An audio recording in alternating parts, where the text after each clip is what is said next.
You don't always know what is happening behind closed doors. We've all pretty much heard this phrase in our lives. It is to say that people do not know anything about someone's life as they are not living it. Although everyone has sufferings of their own, this phrase does not hold a candle to the true tale of the vampire King of Fresno. This is one of the most disturbing and horrific true crime cases I have read. It features a delusional man, a cult, and forceful incest. This is the story of the man who committed the largest massacre in Fresno, Marcus Wesson. West Hammond Avenue in Fresno. Get in there! He's doing something to the kids!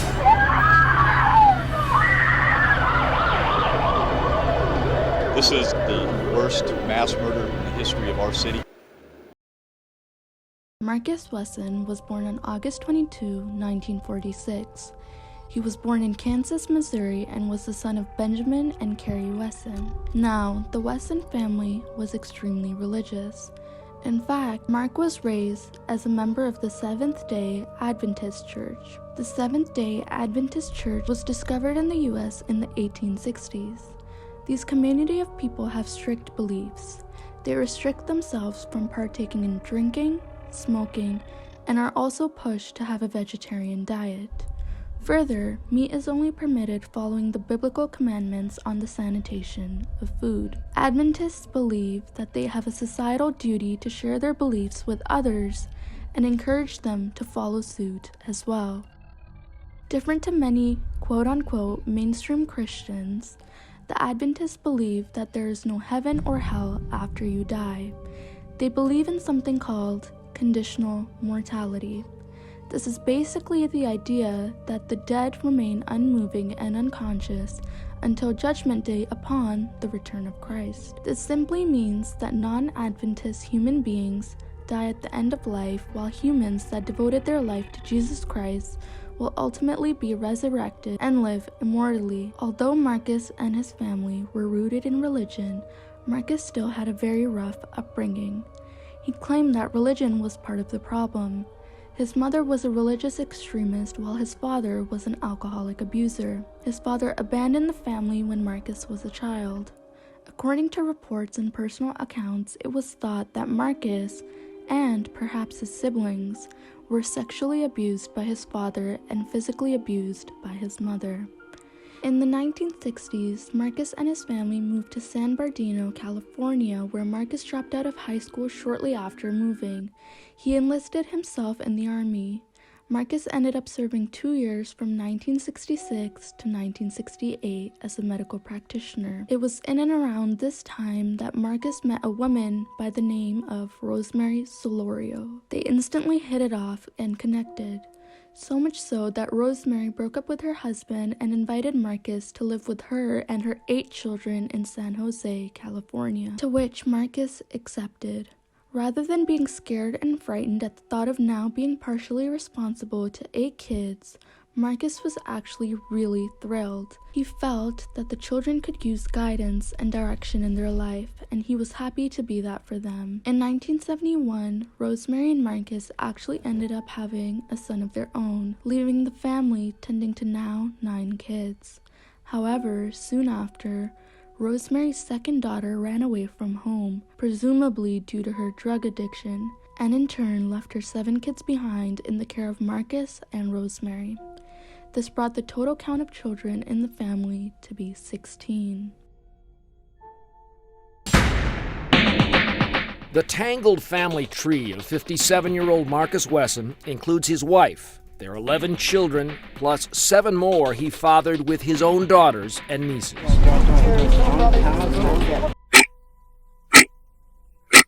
During the same time period, Rosemary felt a big distance between her and Marcus.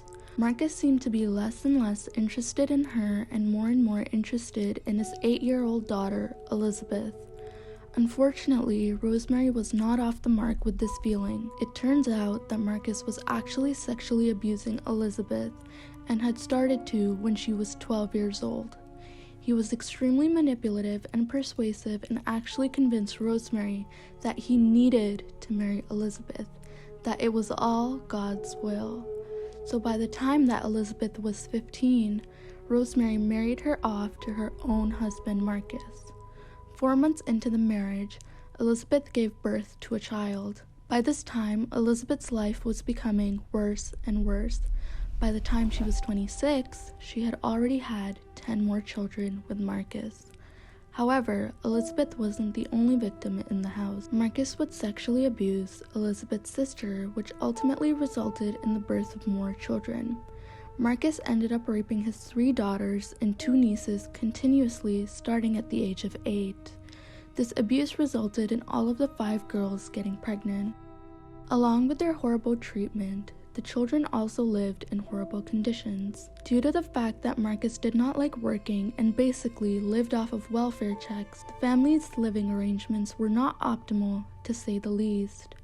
Somewhere along the line, the family actually ended up living on a small boat in Santa Cruz Harbor.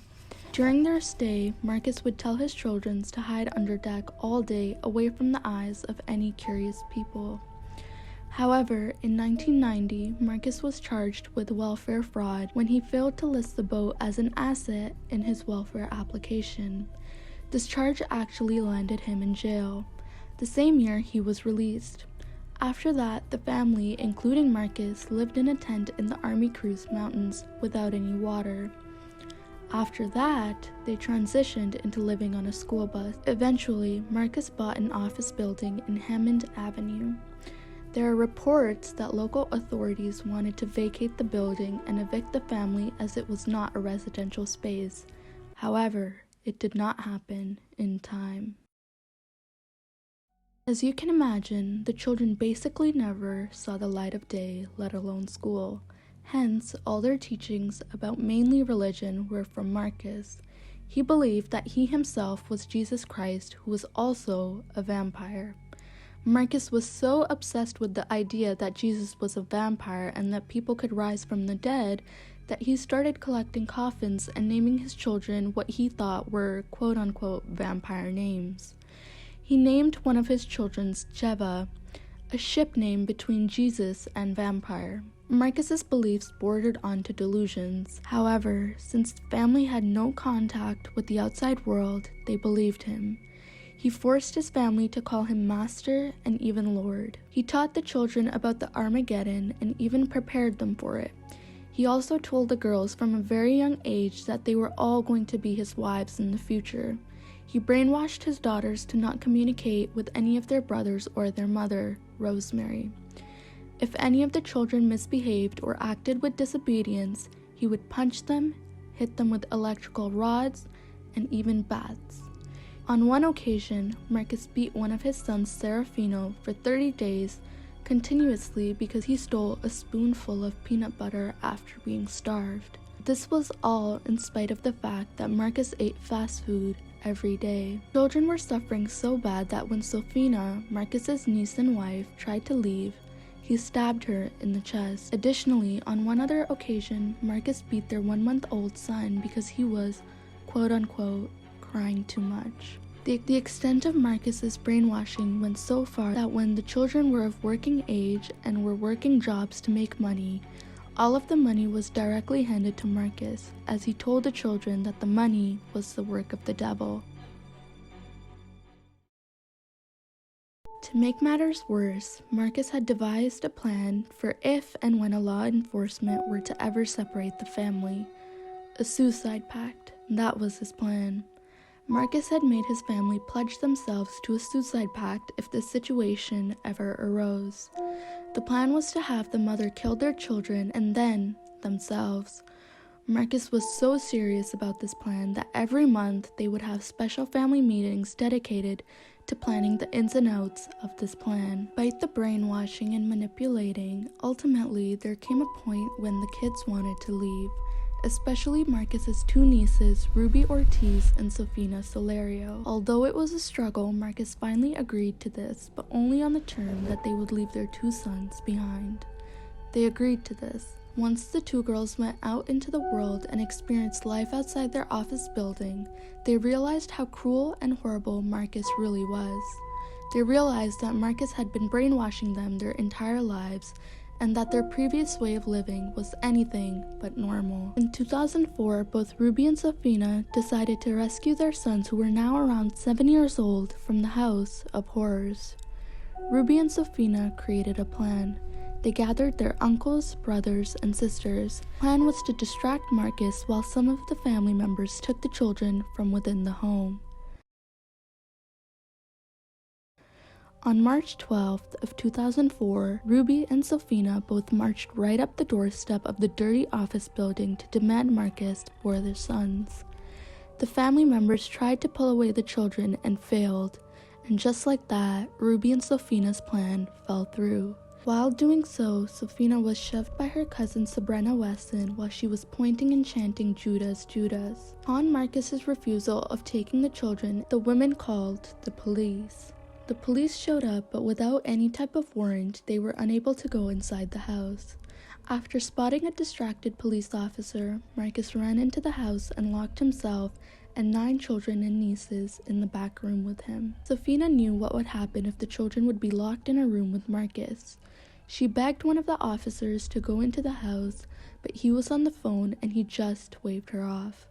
After that, the police waited 10 minutes, 20 minutes, shots were fired, shots the police did not hear, 30 minutes, 40 minutes. After about 2 hours, Marcus finally came out of the house, only this time he was drenched in blood. After an almost 2-hour standoff, the police finally arrested Marcus on the suspicion of murder. As police made their way into the house, they saw a sight so horrific. Inside the home was piles upon piles of bodies. These bodies were entangled with clothes and each other. The scene was so horrific and confusing that it took police several hours to confirm that there were actually 9 bodies entangled within each other. Identifying the body took a lot of time, as many of the women involved were extremely afraid to step forward and talk. The victims were from the ages of 25 to just 1 year old. Each person had been shot in the eye. There were 10 coffins awaiting them in the neighboring room. It was clear after piecing the story that this was much more than a suicide pact. This was a house filled with incest, rape, abuse, rituals, and cults. A neighbor stated that, quote unquote, he was definitely strange. He believed that he didn't have to work. God would take care of him. That's how he always preached to us, end quote. At this point, it was extremely clear what had taken place in the house. Despite this though, Marcus still maintained his innocence. He was later charged with 9 counts of first-degree murder, 14 sex crimes that included rape and molestation of his underage daughters. In the court proceedings, his defense offered the explanation that his 25-year-old daughter, Sabrina Wesson, had shot the others and then herself. The defense was based on the fact that Sabrina was on top of the piles of bodies and had a .22 caliber handgun underneath her. The gun had her DNA on it, but not her fingerprints. The defense lawyer actually referred to Sabrina as a quote-unquote strong soldier. However, it is still inconclusive if Sabrina's body was staged and moved to be in that position or not. The results of the gunshot wound were inconclusive as well. It could not be determined if the gunshot wound in Sabrina's eye was self-inflicted or shot by someone who was in very close range. The prosecutors had actually brought on Ruby and Sofina to testify the case. They had actually survived the whole massacre. They stated that Marcus had brainwashed their entire family and controlled everyone. They said that their whole family had agreed to a suicide pact if law enforcement were to ever communicate with the family. They very bravely also recounted the physical, sexual, and emotional abuse they had endured in Marcus's care. The prosecution also argued that during the 80-minute standoff with Marcus, he had a lot of time to kill his children when he locked himself in the back room with them.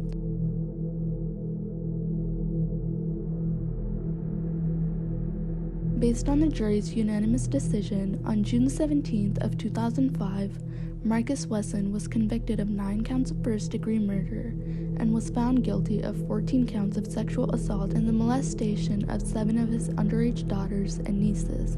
On June 27th of the same year, he was later sentenced to the death penalty that is to be carried out in San Quentin prison. However, in March of 2019, the governor signed a ban on the death penalty, which means that Marcus Wesson will not be sentenced to death, but will live his whole life behind bars.